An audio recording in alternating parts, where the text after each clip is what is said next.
মনি মুক্তার পান্না হীরা সোনা দানা হয় না তাহার দাম।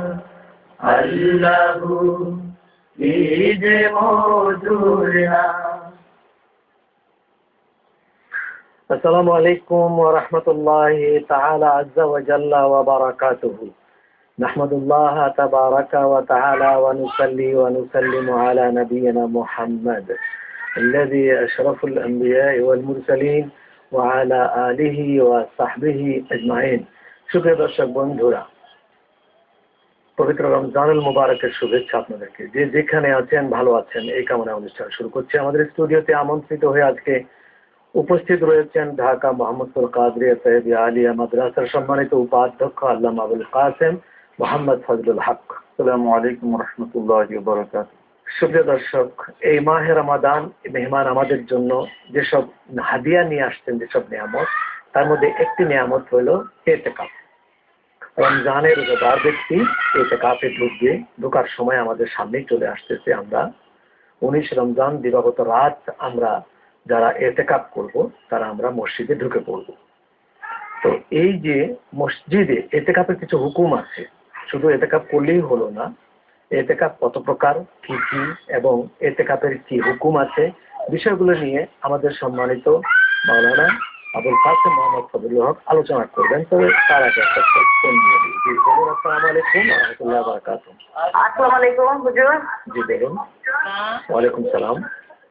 হুজুর, আমার একটা প্রশ্ন আছে আপনার কাছে। হ্যাঁ জি বলুন।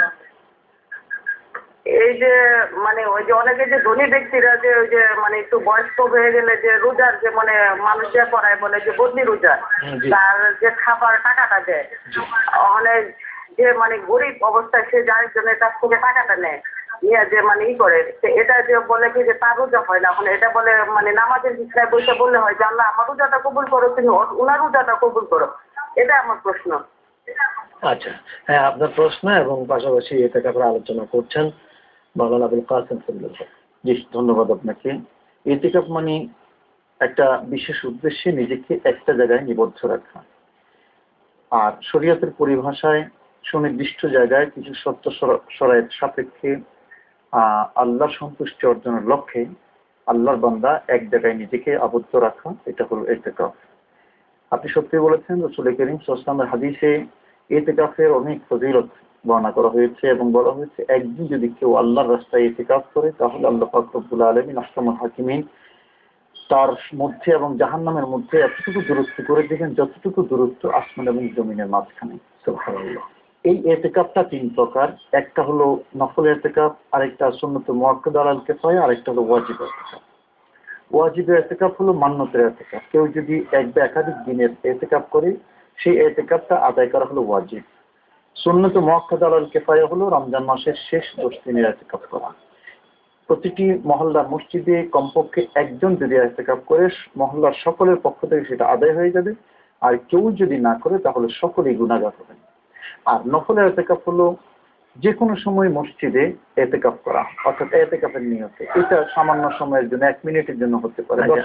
আমরা ইতিকাফের আরো কথা শুনবো। একটা ফোন নেই। জি, আসসালামু আলাইকুম ওয়া রাহমাতুল্লাহি ওয়া বারাকাতুহু। হ্যালো, আসসালামু আলাইকুম। ওয়ালাইকুম সালাম। জি, আমার নাম আবু হাসান। জি বলুন। আমার বয়স 7 বছর। আমি রোজা রাখলে আল্লাহ কবুল করবে? আপনার বয়স 7 বছর, আপনি রোজা রাখেন, আল্লাহ কবুল করবে কি না সেটা বলছেন? আল্লাহ, আপনার তো রোজা এখনো ফরজ হয়নি, আপনার উপরে অনেক বাকি আছে ফরজ হওয়ার। এখনই আপনি রোজা করতে পারেন, এটা দারুণ প্রশংসার ব্যাপার।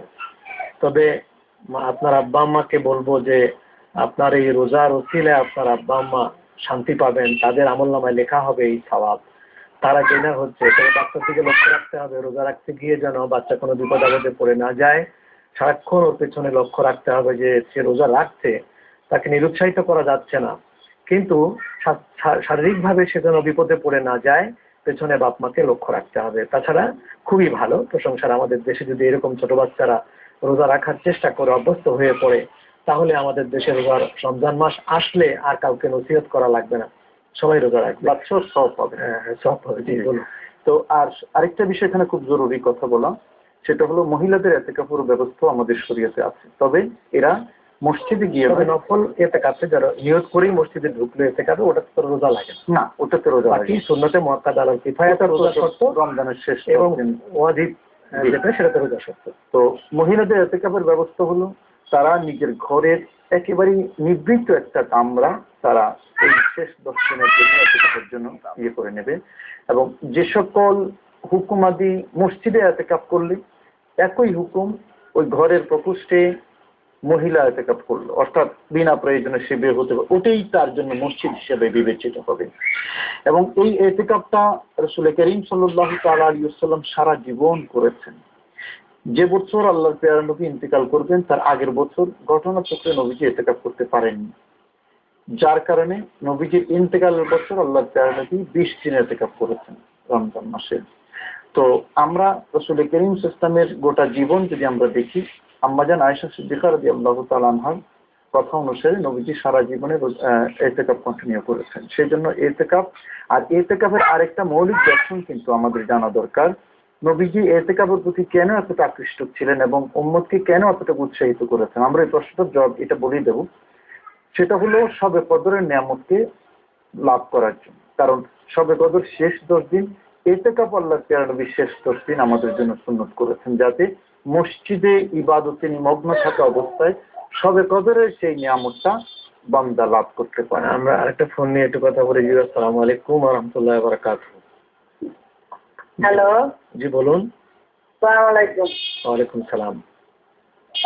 আচ্ছা, আমি এক প্রশ্ন করতে চাই। ওই নামাজে ওই আলহামদুলিল্লাহ হুমায়ুটা বললে হবে?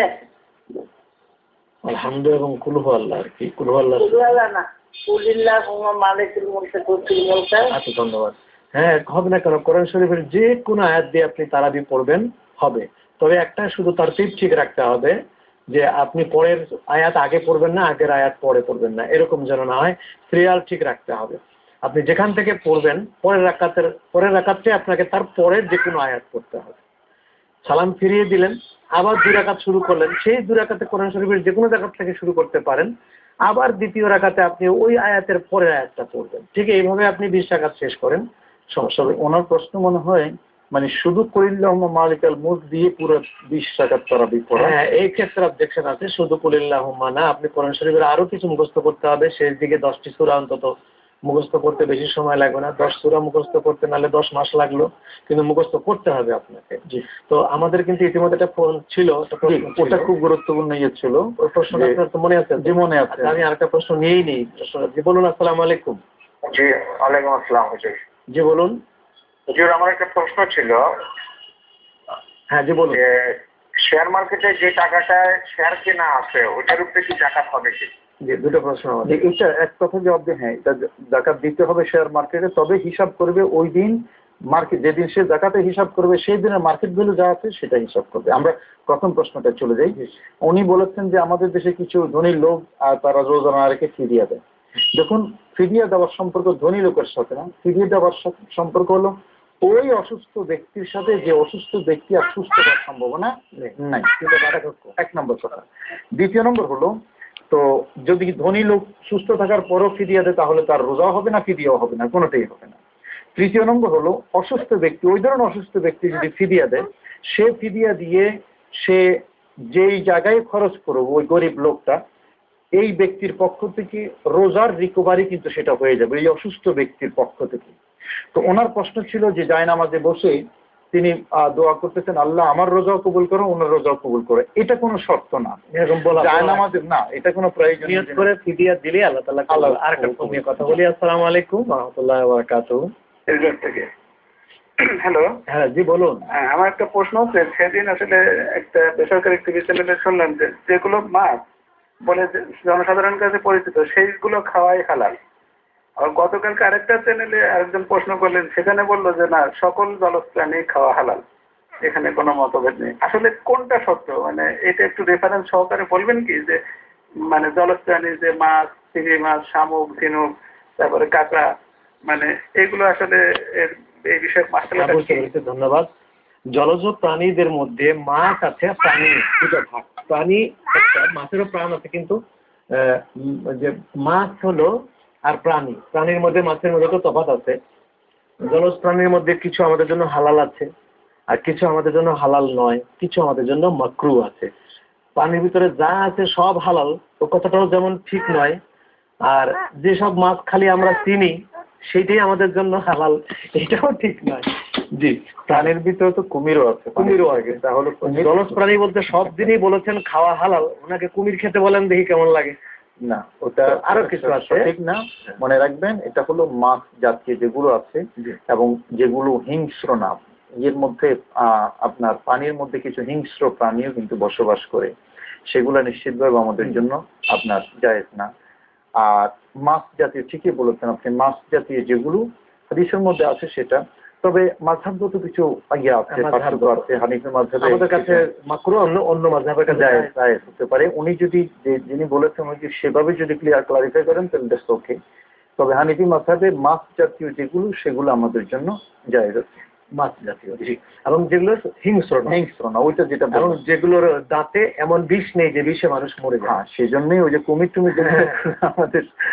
আমরা আরেকটা ফোন নিয়ে কথা বলি। আসসালামু আলাইকুম ওয়া রাহমাতুল্লাহি ওয়া বারাকাতুহু। জি বলুন। আসসালামু আলাইকুম হুজুর। জি বলুন। ওয়ালাইকুম আসসালাম। প্রশ্ন করতে চাচ্ছি যে জাকাতের বিষয়, কোনো অমুসলিমকে দেখি টেলিভিশনের ভলিউমটা কমিয়ে দেন, টেলিভিশনের ভলিউম আমরা শুনতে পাচ্ছি। টেলিভিশনটা কমিয়ে কথা বলেন, আমরা বুঝতে পারবো। অমুসলিমের জন্য জাকাত খরচ হবে কিনা?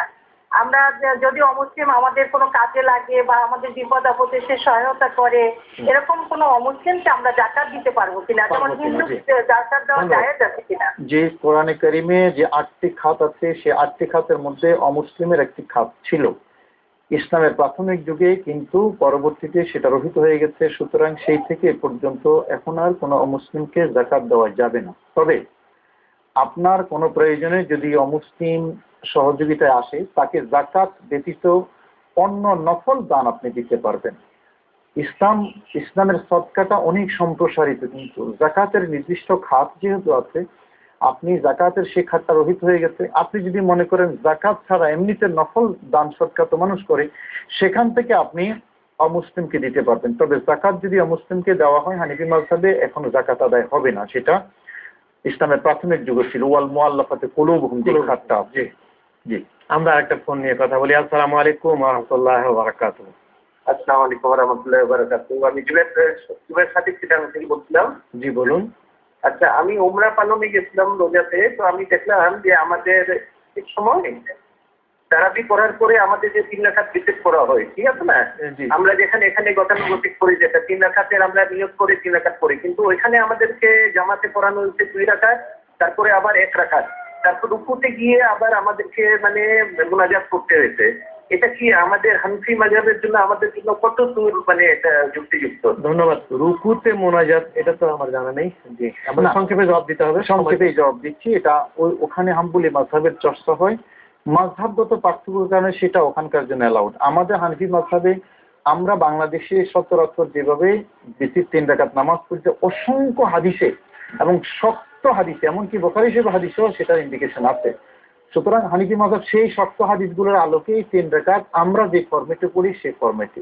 হ্যাঁ, অন্য মাযহাবে যারা আদায় করেন সেটা ওনাদের জন্য জায়েজ নিশ্চিতভাবে, তবে আমাদের হানিফি মাযহাবে এই 3 রাকাতই আমাদের জন্য অ্যালাউড। তবে রুকুতে গিয়ে দোয়া সিস্টেম যেটা, এটা আমাদের মাযহাবে নেই, আমাদের মাযহাবে, অন্য মাযহাবে থাকে। আরেকটা যেটা ওই যে ফজরের সময়ও পড়ে, আমাদের দেশের মানুষ অবাক হয়ে যায় যে ফজরের নামাজের সময় কোনতে নাযিলা, যেটা কোনতে নাযিলাটা ফজর নামাজের সময় রাসূল কারীম পড়তেন। হ্যাঁ, সেটা। আসসালামু আলাইকুম ওয়া রাহমাতুল্লাহি ওয়া বারাকাতুহু। বলুন। আসসালামু আলাইকুম। ওয়া আলাইকুম আসসালাম। জাকাতের উপর একটু প্রশ্ন করতে চাচ্ছিলাম। হ্যাঁ বলুন বলুন। আমার নেতা পরিমাণ সম্পদ আছে। আমার একটা প্রতিটা ধরেন 2 লক্ষ টাকা ইনভেস্টমেন্ট আছে। এখন সেটা 5-6 বছরে ধরেন 10 লক্ষ টাকা আছে, তার ভ্যালুয়েশন হলো। আমি কি এখন 2 লক্ষ টাকাকে কাউন্ট করে জাকাত দিব না কিভাবে করবো? কোনটা? আমরা আসলে আপনার প্রশ্নটাকে, ধন্যবাদ, আমরা পুরোপুরি বুঝে উঠতে পারিনি। আর আপনার প্রশ্নের জবাব দেওয়ার মতো সময় আমাদের হাতে নেই। অনুষ্ঠানের একেবারে আমরা শেষ পর্যায়ে চলে আসছি। সুতরাং আপনার যেটা আপনি বলেছেন যে ইনভেস্টমেন্ট করেছেন, এখনো ফিডব্যাক পান নাই, কিছু পান নাই, কিন্তু ইনভেস্টমেন্ট করার পর থেকেই জাকাত শুরু হবে, ওই পয়সার থেকেই জাকাত দিতে হবে, সেটা কমে আসুক। আল্লাহ পাক আমাদেরকে নসিব করুন। রমজানের সামনে যারা ইতিকাফে বসবেন, প্রত্যেক মহল্লা থেকে আমরা, আমাদের দেশের একটা প্রথা আছে, এই ইমাম মুয়াজ্জিন দিয়ে ইতিকাফ করে, আমরা কেউ বসি না বাড়িওয়ালারা। এটা খুব দুর্ভাগ্যজনক। আমরা বাড়িওয়ালারা বসে ইতিকাফ করবো। আল্লাহ যেন আমাদের কবুল করেন। ফরিয়াদ রেখে শেষ করছি। আসসালামু আলাইকুম ওয়া রাহমাতুল্লাহি ওয়া বারাকাতুহু।